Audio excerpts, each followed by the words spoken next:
Les rendez-vous de la conservation, un podcast inspirant proposé par MOOC Conservation et Youth Conservation de l'ICN.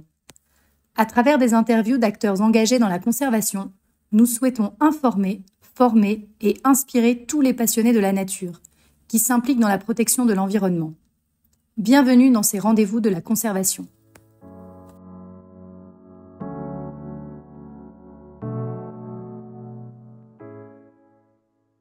Bonjour Alain, je suis ravie de vous recevoir aujourd'hui pour un nouvel épisode de notre podcast Les rendez-vous de la conservation. Alain, vous travaillez pour l'Institut congolais pour la conservation de la nature comme assistant du directeur du parc et chargé d'éducation et communication. Et vous dirigez le Michael Red Columbus Education and Research Program. Alain, j'avais une première question pour démarrer notre entretien. Est-ce que vous pourriez revenir sur la genèse de ce programme et quelles en sont les missions principales? Oui, bonjour Hélène, c'est un plaisir d'être avec vous. Je salue également tous nos auditeurs. Le programme Maïko Red Colobas Education and Research commence depuis l'année passée, au mois de mars, lors de la conférence internationale sur la biodiversité dans le bassin du Congo. C'était dans la ville de Kisangani avec l'appui de la Belgique et d'autres partenaires.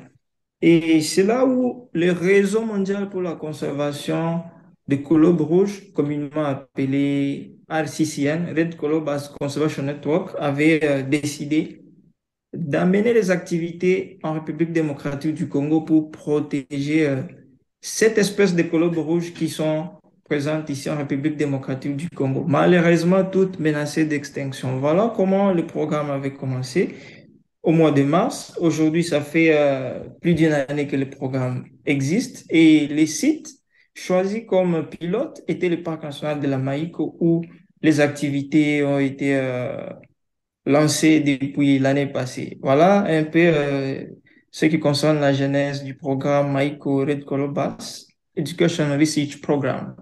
Merci. Merci Alain, très intéressant. Et alors vous, vous avez rejoint le programme, je crois qu'il n'y a pas très longtemps. Quel est votre rôle spécifiquement au sein du programme?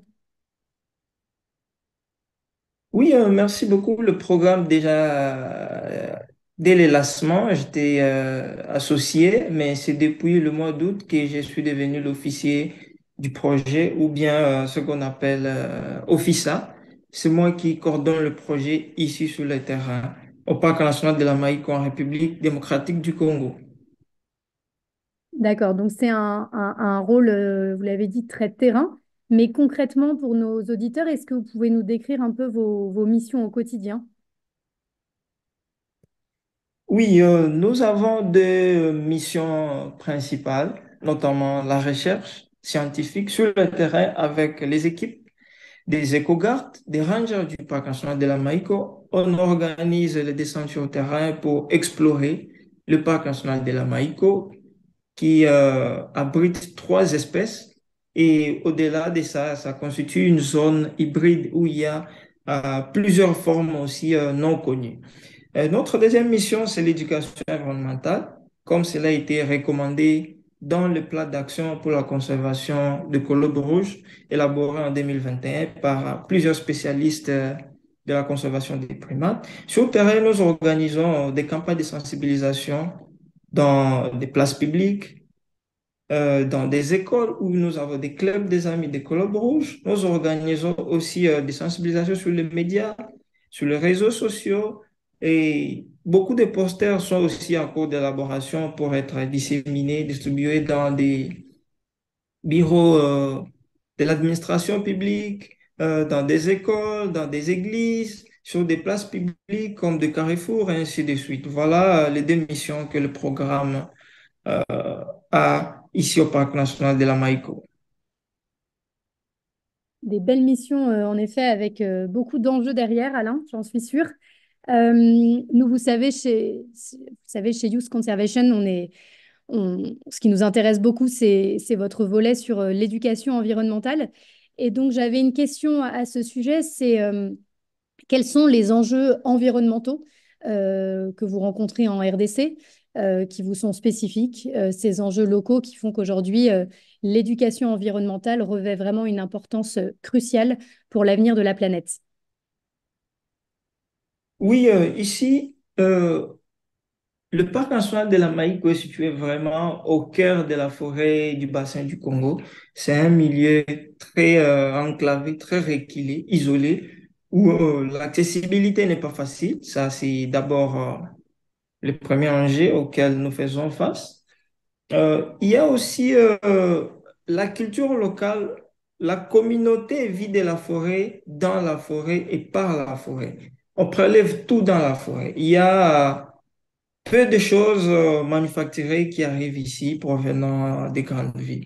Et du coup, ça pousse la communauté à rester attachée à la forêt, à pratiquer la chasse, la cueillette, à prendre même les médicaments pour se faire soigner dans la forêt parce qu'il y a toutes ces ressources-là. Autre enjeu que nous avons ici, comme c'est un milieu enclavé, il faut beaucoup de temps pour accéder au site.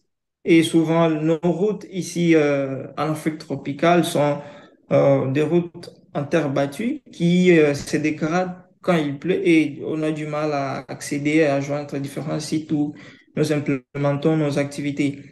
Il y a aussi l'aspect sécuritaire qui a longtemps Mm. euh, fait défaut à la conservation ici en République démocratique du Congo et cela a été et demeure à la base de l'extinction de la faune ici au centre et à l'est de la République démocratique du Congo où plusieurs fusils ont été distribués entre les mains des citoyens et des fusils de chasse également qui font mal, qui tuent, qui chassent les individus, les populations de colobes rouges ici dans la forêt du bassin du Congo. Autre chose, c'est le moyen qui n'est pas toujours suffisant parce que le travail est immense et là où le personnel n'est pas aussi en nombre, ça devient difficile souvent pour nous de joindre deux, trois villages car on est moins nombreux et avec le peu de moyens disponibles. Voilà le peu des contextes locaux que nous faisons face dans l'exécution de notre mission ici au Parc national de la Maï. Merci Alain pour l'exposition de ces challenges et des difficultés que vous pouvez rencontrer sur le terrain. Je suis sûre que malgré le fait que ça soit votre propre contexte avec ces réalités locales, néanmoins, je suis sûre que ça sera très parlant pour notre auditoire parce que nombreux vous êtes à être confrontés à ces mêmes difficultés et à ces mêmes enjeux. Néanmoins, je sais que vous avez mené avec succès différentes actions de sensibilisation, notamment auprès des enfants et des jeunes, et je voudrais revenir là-dessus. Vous avez pu mener des opérations avec succès et quels sont enfin, quels impacts vous voyez sur les enfants, sur les jeunes qui sont sensibilisés? Est-ce que les comportements, est-ce que les mentalités évoluent? Oui, oui, il y a beaucoup d'avancées en termes de découvertes, de compréhension du message de la conservation. Actuellement, comme la jeunesse constitue une grande partie de la population continentale et particulièrement celle du Congo, depuis qu'on a commencé à les encadrer, à les enseigner, il y a maintenant cet attachement, il y a de l'intérêt qui est suscité et beaucoup aspirent et souhaitent rejoindre les équipes de la conservation en devenant soit des gardes-parcs ou bien des chercheurs ou bien des éducateurs.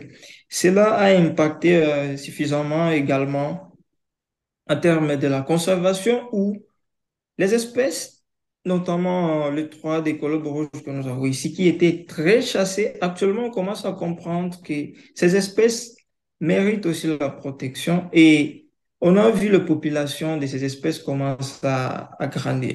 Pour les communautés, ils se sont rendus compte de l'importance, de la valeur que cela représente pour eux. C'est une valeur, c'est une richesse qui ne se retrouve seulement ici. Et pour eux, c'est une valeur à protéger, à conserver, à montrer au monde entier que chez nous, il y a ceci. Au-delà de ça, grâce à la conservation, il y a eu par le passé plusieurs projets de développement qui ont été implémentés, notamment la conservation, la construction des infrastructures scolaires et sanitaires ici dans la région, autour du parc national de la Maïque où nous sommes actifs.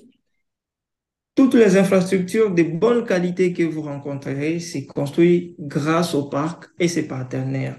Donc, c'est la conservation qui a fait à ce qu'on aboutit à ces résultats. Et la communauté est contente de cela, même si le besoin reste encore immense. Voilà ce qu'il y a comme impact dans la communauté où la communauté souhaite faire partie et jouer un rôle très important comme partie prenante dans la conservation. Et d'ailleurs, elle souhaite être associée à toutes les activités du parc parce qu'elles sont très importantes. Elles ont compris que c'est les richesses, c'est chez eux, c'est pour eux tout ce qu'on fait.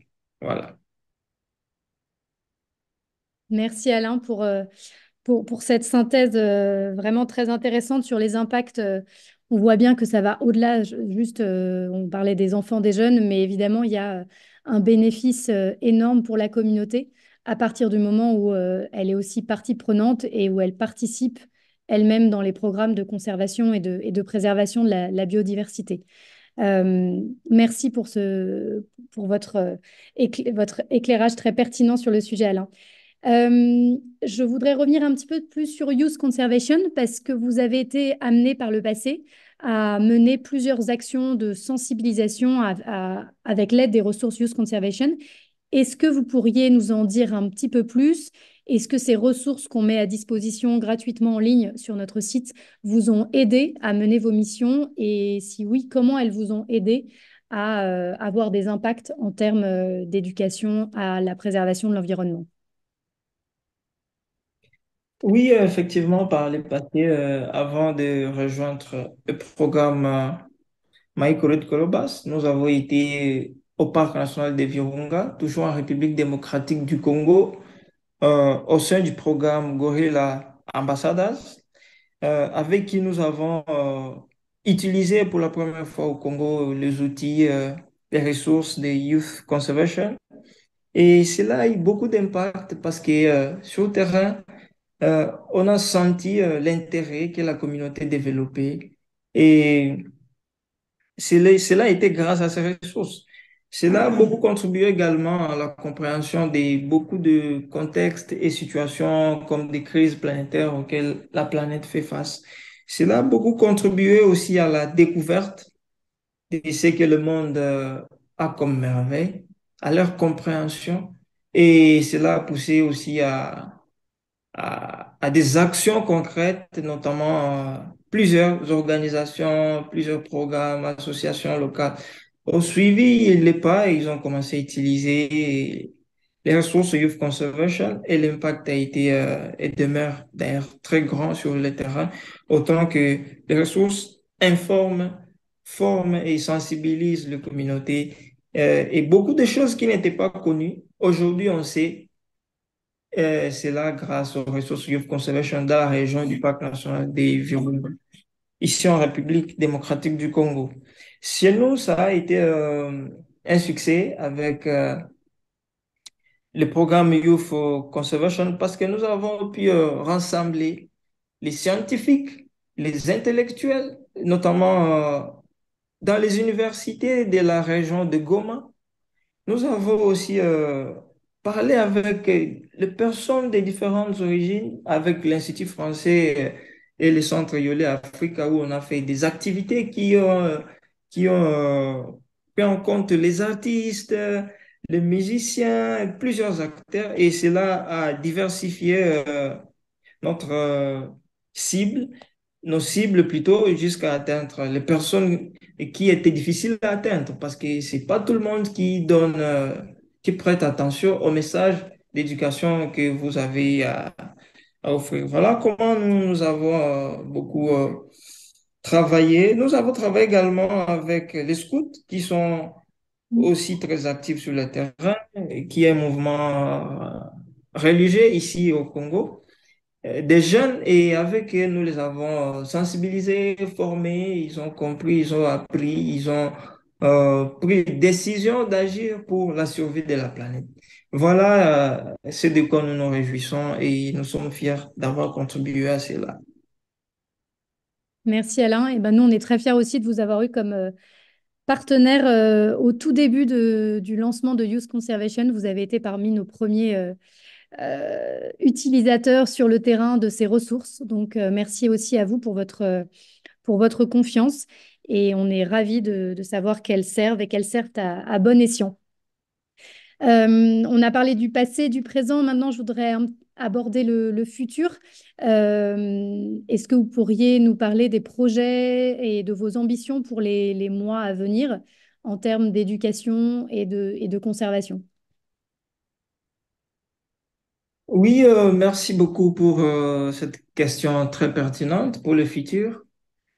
Pour ce deuxième semestre de l'année 2024, au sein du programme MyCorrect Colobas Education Research Programme, nous comptons multiplier nos activités sur le terrain, notamment la production et la dissémination de matériel éducatif. C'est les projets sur lesquels nous travaillons présentement beaucoup plus avec l'appui des forêts collectives, Patna Forêt Colobas et les réseaux Red Colobas Conservation Network avec qui nous développons des messages, évidemment avec l'Institut congolais pour la conservation de la nature. Nous sommes en train de développer des matériels éducatifs qui seront utilisés durant les 6 prochains mois à partir de juillet et ça sera autour du parc national de la Maïko. Ce matériel parle sur la conservation des primates et des écosystèmes du parc national de la Maïko. C'est du matériel vraiment adapté au contexte local, aux écosystèmes locaux et tout ce qu'on a comme faune locale du parc national de la Maïko. Je pense est venu vers vous, vous faites toujours part de cela, mais c'est sur quoi nous travaillons. Nous continuons également chaque mois, durant le patrouille, les équipes des rangers du parc national de la Maïco portent l'attention désormais sur le colobe rouge depuis l'année passée. Et chaque mois, les données sont collectées pour voir comment évoluent les populations qui ont déjà été repérées. Est-ce que on les avait déjà identifiés? Est-ce que leur santé évolue correctement? Leur structure des populations commence à évoluer? Et que donc, nous restons sur le terrain pour les deux missions, éducation avec les activités d'éducation autour du parc, sur les primates et les écosystèmes de la Maïco, et la recherche sur le terrain dans la collecte des données biologiques pour la conservation et la sauvegarde des colobes rouges au parc national de la Maïco. Voilà. De beaux projets donc pour les semaines à venir, Alain, et auxquels Youth Conservation serait ravi de pouvoir participer. On aura l'occasion d'en reparler.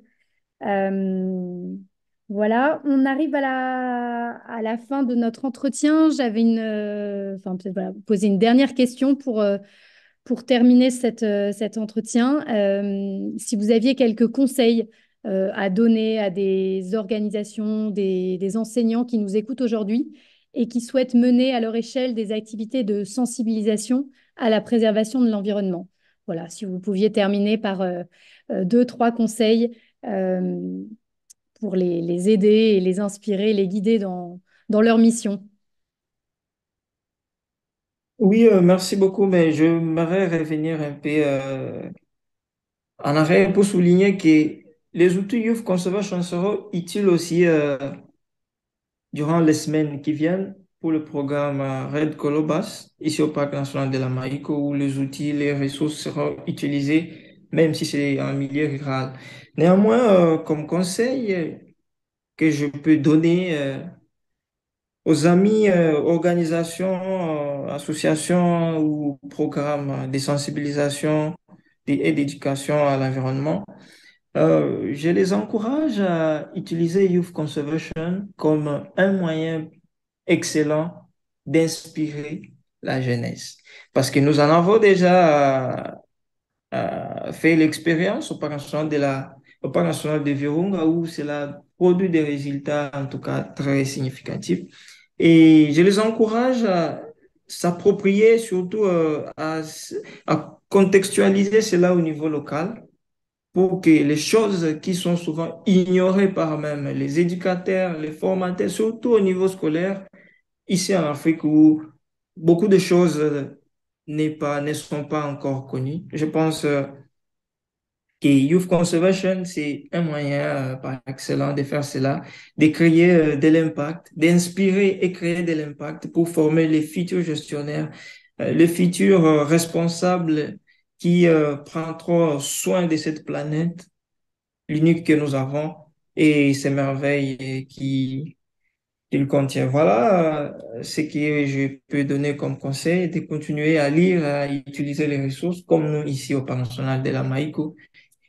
Déjà, dès le mois prochain, ça va figurer sur nos activités. J'encourage aussi à continuer les activités de sensibilisation parce que ça réussit là où d'autres moyens ont échoué.